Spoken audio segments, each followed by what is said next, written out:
My dear Professor Layton, it's already been months since that case, hasn't it? I hope you're well. I'd heard from some of my coworkers that you had solved the trouble with that town's inheritance, and before I knew it, I was writing this letter. I couldn't believe that the same Professor Layton who had saved the world from Targent was handling a simple inheritance dispute. But since this is the same professor who's always on the lookout for puzzles, I was sure it was a very curious case and quite the intellectual workout.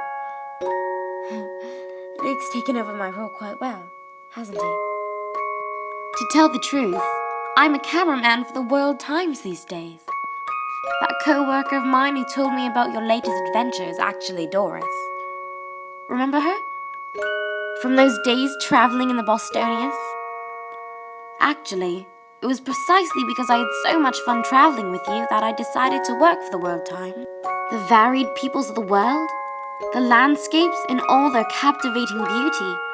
I want to show that to the people the world over. As soon as I realized that, I found myself at the editorial offices for the World Times. It really is an amazing job. When I was doing my report on Maslow-Hodolpo's waterfalls and limestone caverns, an old fellow by the name of Shimji told me an interesting rumor. I knew there was nothing to do but to investigate it. After getting information from the villagers, I made my way to the back of the caverns. And what did I find but a phantom forest?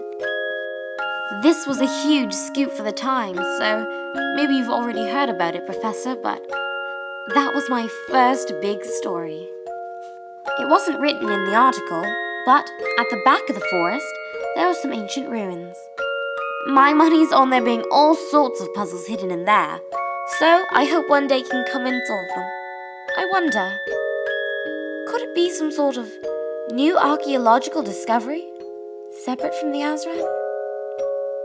Anyway, I'm chasing after scoops like that, but right now I'm investigating a mysterious masked man who's arrived in the town of Slum. It tickles one's curiosity, doesn't it? He steals from the rich and gives money to the town's children. A modern-day vigilante, the masked man. At first, I came to the town with camera in hand in order to find out the masked man's true identity. But after seeing the children living in the streets, I started wanting to just do a report on the everyday lives of the people here. There's all sorts of orphans here in Slum. Children who smiled at us without hesitation. Children who wouldn't meet our eyes no matter what.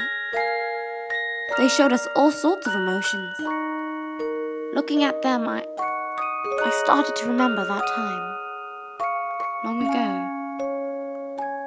When I was young, I lost my father and became an orphan myself. But my uncle saved me. And he raised me like I was his own daughter. That's why I couldn't betray him that day. I couldn't betray the uncle who had been so kind to me. I'm truly sorry for lying to you, Professor.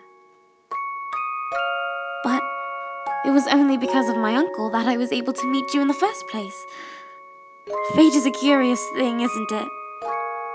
All my life I've lived as a member of Targent, but now I can walk proudly as a cameraman for the World Times and as a normal girl. That's the best way I can put it. One day we'll meet again. Until then, Emmy Altava.